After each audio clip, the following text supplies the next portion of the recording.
আসসালামু আলাইকুম, welcome back to my channel. আশা করছি সবাই ভালো আছেন। তো আজকে আপনাদের জন্য নিয়ে এসেছি আরও একটি নতুন রেসিপি, আর সেটা আপনাদেরকে করে দেখাবো বাংলাদেশি হোটেল স্টাইলে সিম ভর্তা রেসিপি। বাংলাদেশি হোটেলগুলোতে যে টাইপের সিম ভর্তা করা হয় তার একটি রেসিপি আজকে শেয়ার করব। আশা করছি পুরো ভিডিও জুড়ে আমার সাথেই থাকবেন। এর আগে আপনি আমার চ্যানেলে যদি নতুন ভিউয়ার্স হয়ে থাকেন তাহলে আমার চ্যানেলটা প্লিজ সাবস্ক্রাইব করবেন আর পাশে থাকা বেল আইকনটি অন করে দিবেন। আর আপনি অলরেডি যদি তা করেন তাহলে আপনাকে অসংখ্য ধন্যবাদ। আর যদি ভিডিওটা ভালো লেগে যায় তাহলে লাইক কমেন্ট শেয়ার করবেন। তো চলুন মূল রেসিপিতে যাই। প্রথমে আমি যে সিমগুলোকে ভর্তা করব সেগুলোকে একটা ডিশে নিয়ে নিয়েছি। চেষ্টা করবেন কচি দেখে সিম ইউজ করতে, তাতে ভর্তার টেস্টটা খুব ভালো আসে। চুলায় একটা রান্নার প্যানে পানি সিদ্ধ হইতে দিয়ে দিয়েছি। যেহেতু সিমগুলোকে আমি বয়েল করব, পানিটা যখন টকপকিয়ে ফুটে উঠবে তখন সিমগুলোকে আমি এর মধ্যে দিয়ে দিব। বয়েলিং প্রসেসটা দ্রুত হওয়ার জন্য আমি একটা ঢাকনা দিয়ে ঢেকে দিব।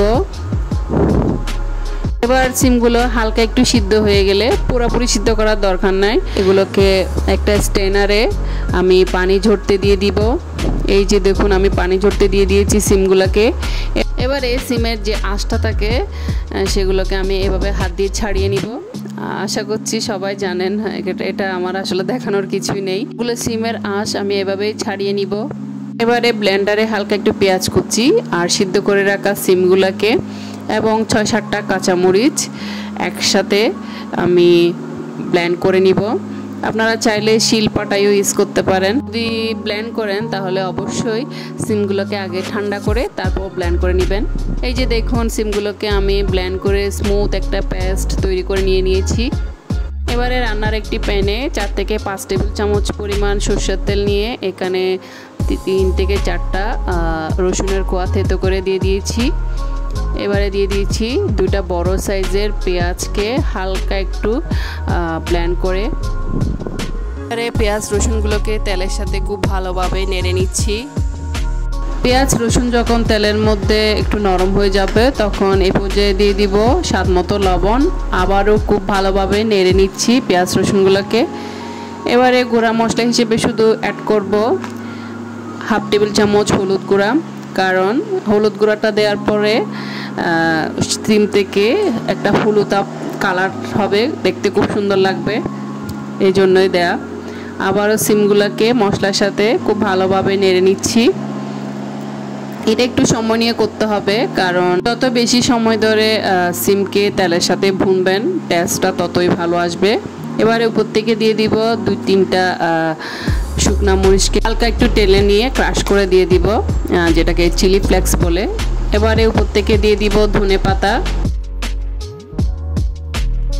এবারে ধনেপাতাগুলোকে সিমের সাথে খুব ভালোভাবে মাখিয়ে নিব। এবারে উপর থেকে হালকা একটু সরিষার তেল দিয়ে দিব। এই অবস্থায় সরিষার তেলটা দিলে সরিষার তেলের একটা কাঁচা গন্ধ থাকে, খেতে কিন্তু খুবই ভালো লাগে। অনেকে চাইলে স্কিপ করতে পারেন। আবারও হালকা একটু নেড়ে নিচ্ছি সরিষার তেলের সাথে সিমগুলোকে। এই অবস্থায় অনেকে চাইলে ডিমও ইউজ করতে পারেন, ডিমটাকে মানে ভেঙে ইউজ করতে পারেন, তবে আমি এই অবস্থায় রেখে দিব, আমার এভাবেই খেতে ভালো লাগে। তো দেখুন আমার তৈরি হয়ে গেল বাংলাদেশি হোটেল স্টাইল সিম ভর্তা রেসিপি। আশা করছি আপনাদের ভালো লেগেছে। এই সিম ভর্তাটা গরম গরম ভাতের সাথে খেতে কিন্তু দুর্দান্ত লাগে। আশা করছি আমার আজকের রেসিপিটা আপনাদের ভালো লেগেছে। যদি ভালো লেগে থাকে তাহলে কমেন্ট বক্সে আমাকে জানাতে ভুলবেন না। আর হ্যাঁ, বাসা অবশ্যই একবার ট্রাই করবেন। আজ এ পর্যন্তই, দেখা হবে অন্য আরেকদিন অন্য কোনো নতুন রেসিপির সাথে। ততক্ষণ পর্যন্ত ভালো থাকবেন, সুস্থ থাকবেন। আল্লাহ হাফেজ।